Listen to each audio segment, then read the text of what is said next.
सतगुरुदेव भगवान की। अमित अग्रवाल जी लखनऊ से। राधे राधे। राधे राधे महाराज जी, आपके चरणों में कोटि कोटि प्रणाम।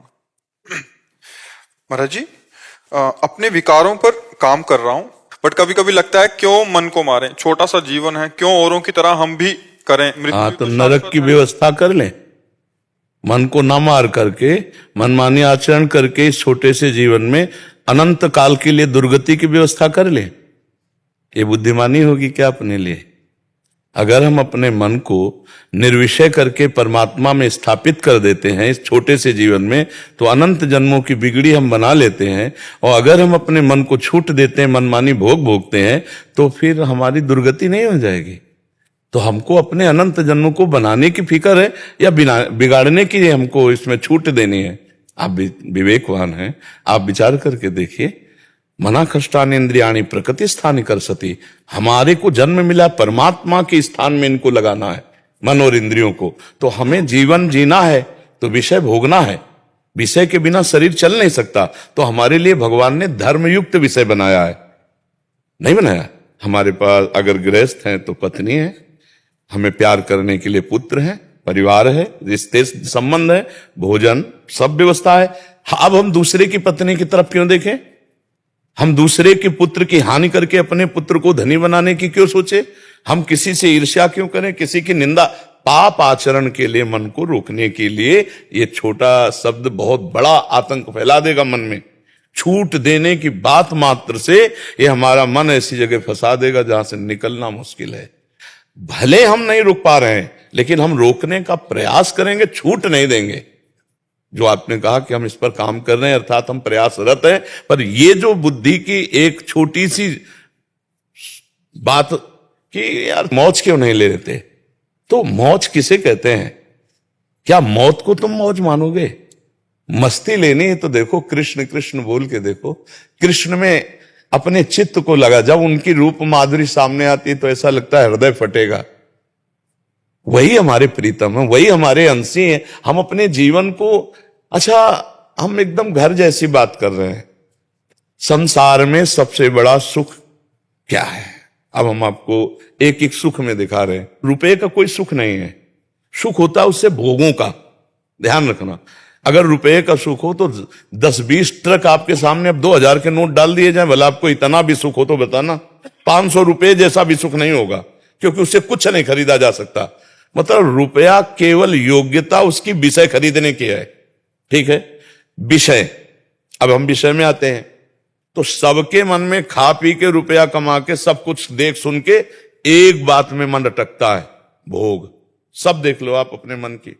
ये हम शास्त्र सम्मत बात कहते हैं कि सब सुखों में सांसारिक, उनमें काम आगे है, इसीलिए सबसे पहले काम है, सबसे पहले काम है। और भगवान ने कहा है ये नित्य बैरी काम, इसी को काम को ही बैरी भगवान ने कहा है। अब ये काम सुख कहां है? कौन सा अंग है? आप विचार करके देखो। जिन अंगों को हम स्पर्श करके कई बार साबुन से हाथ धोते हैं, रज लगाते हैं, उन अंगों में कहीं वो सुख है जो मैं चाह रहा हूं? आप विचार करके, बहुत एकदम खुला प्रश्न हम कर रहे हैं। पूरे संसार के सुख का केंद्र यहां माया रखे। दुर्गंधयुक्त घृणित मलमूत्र के द्वार, उन्हीं से हम पैदा हुए हैं, उन्हीं से पैदा हुए, और फिर वहीं जाने का राग हमारा पुष्ट हो रहा है।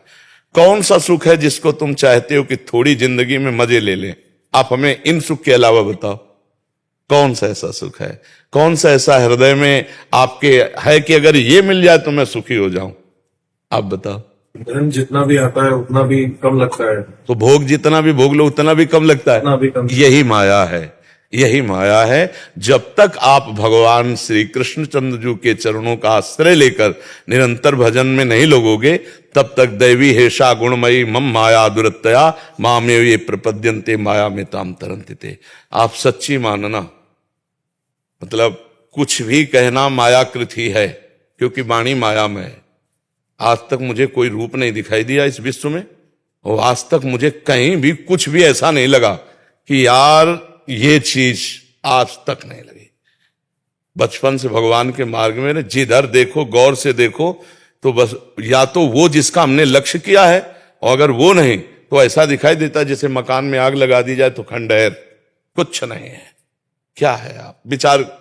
एक उदाहरण में एक काम वाली राजा के यहाँ काम करती थी। तब राजा काम वाली भी अलग होती है, वो तो खुद राजा महाराजा की तरह सब वैभव होता है।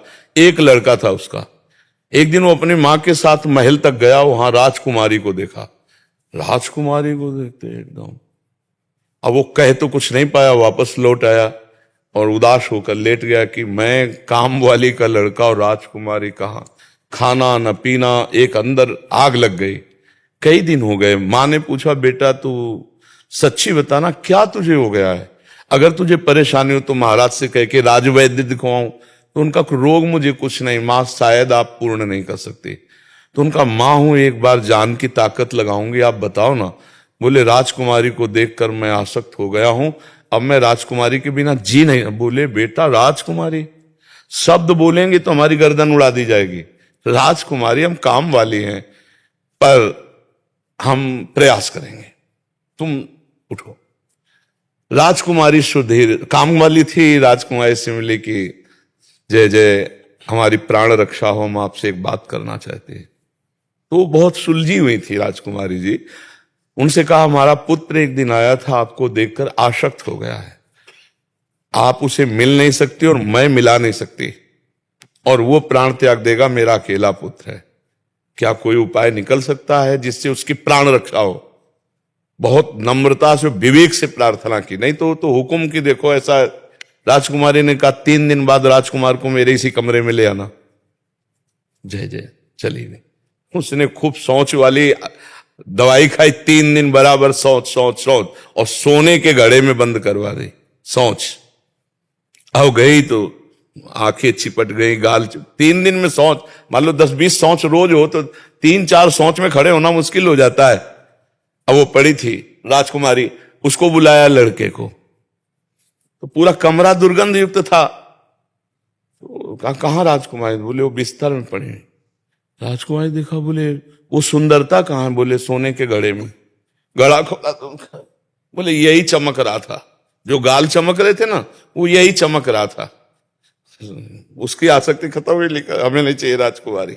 उसने विवेक से कहा, फिर औषधियों के द्वारा अपने को पुष्ट कर लिया। अच्छा, शरीर में सुंदरता किस बात की है? मलमूत्र की सुंदरता है, पांच भौतिक शरीर है।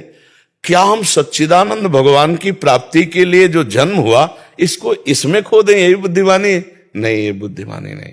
हम बिना विषय के नहीं जी सकते, शरीर नहीं रह सकता। इसलिए धर्मयुक्त विषय का भोग भोगो, जो गृहस्थी में हो। खान पान आपकी एक भगवान ने व्यवस्था की है, उस व्यवस्था की सीमा में रहो। अगर सीमा के विपरीत तो फिर अशांति, कलह बहुत।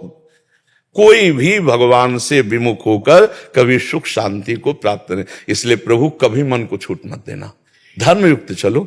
जो आप गृहस्थ में हो, जो आपको धर्मयुक्त भोग मिले, उनको भोगो भगवान का प्रसाद मानकर, और नाम जप करो। और जहां अधर्म की बात आवे वहां डर जाना, क्योंकि अधर्म कभी किसी को सुख शांति से नहीं रहने देता, वो उसका नाश ही कर देता है। हस्तिनापुर में कोई कमी नहीं थी, केवल अधर्म घुस गया, कौरवों के वंश का विनाश हो गया। नहीं हो गया, नहीं धर्म से रहते दोनों भाई, क्या परेशानी थी?